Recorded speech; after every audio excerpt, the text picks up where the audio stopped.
Hello bachcho, let's read the question. A1 and A2 are two ores of metal M.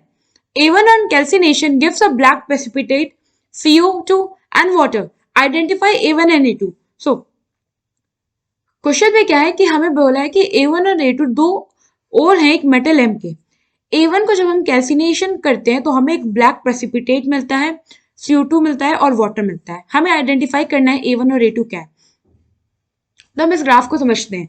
इसमें क्या कह रहा है कि A1 का जब हम कैल्सिनेशन कर रहे हैं तो हमें ब्लैक सॉलिड मिल रहा है, CO2 मिल रहा है और वाटर मिल रहा है। और वही अगर हम उसको डाइल्यूट HCl प्लस KI के साथ ट्रीट करते हैं तो हमें आयोडीन मिलता है और एक प्रेसिपिटेट मिलता है।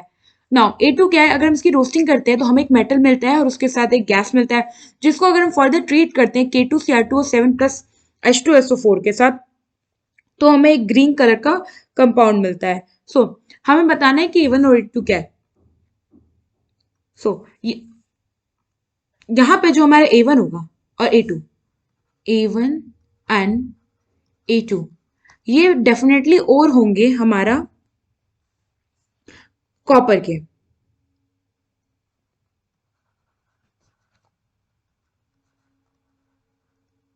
अब हम देखते हैं कैसे।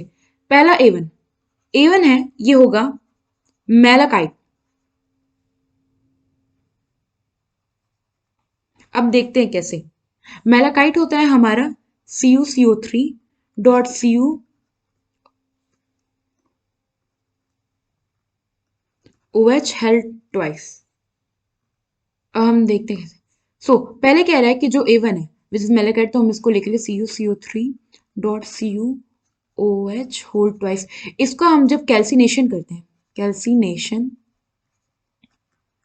तो हमें मिलता है एक ब्लैक सॉलिड। तो यहां पर जो हमें ब्लैक सॉलिड मिलता है पहले वो है COO, कॉपर ऑक्साइड। ये ब्लैक सॉलिड है। इसके साथ हमें मिलता है कार्बन डाइऑक्साइड गैस और वाटर। ये जो कॉपर ऑक्साइड है ये हमारा है black solid.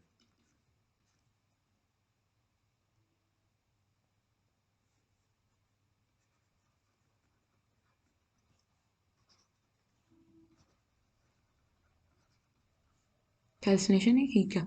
Now on other hand ये कह रहा है कि जब हम इस जो हमारा ये A1 है इसको जो हम ट्रीट करते हैं डाइल्यूट HCl के साथ अलोंग विथ KI, तो हमें एक प्रेसिपिटेट, तो हमें मिलता है I2, इसके साथ एक प्रेसिपिटेट। तो जब हम ये रिएक्शन कराते हैं तो बेसिकली हमें मिलता है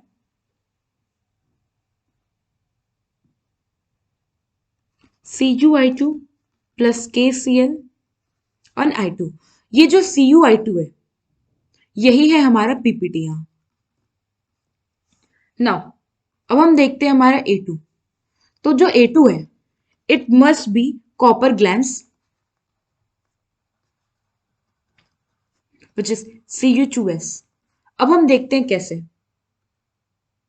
तो सबसे पहले कॉपर ग्लैंस हो गया हमारा Cu2S, यहाँ हमने डाल दिया A2।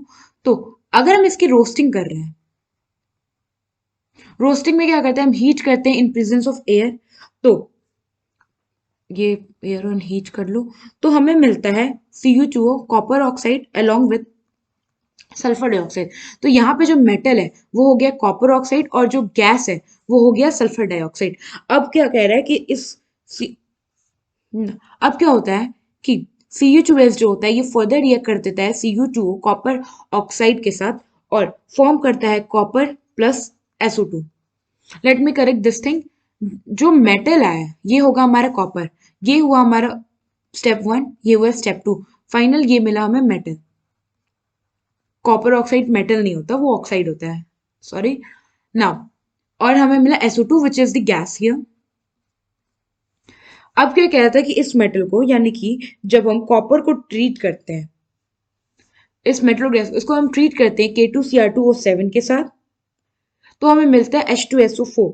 तो होता क्या है, यहाँ पे मेटल नहीं रिएक्ट करता है, ये जो गैस होती है ये बेसिकली रिएक्ट करती है। सो थर्ड स्टेप में जो हमारे पास गैस है SO2, ये रिएक्ट करती है K2Cr2O7 के साथ अलोंग विथ H2SO4, और जो हमें प्रोडक्ट मिलता है वो होता है K2SO4 potassium sulphate along with Cr2SO4 whole thrice plus H2O।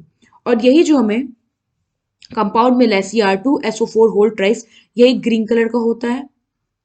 और मैं इक्वेशन बैलेंस करूं तो यहां होगा हमारा form. Now it's a complete balance equation. तो यहाँ पे हमें यही आइडेंटिफाई करना था कि A1 और A2 क्या होगा। तो A1 हो गया हमारा मैलाकाइट और A2 हो गया हमारा कॉपर ग्लैंस। आई होप आपको एक क्वेश्चन समझ में आया होगा। Thank you.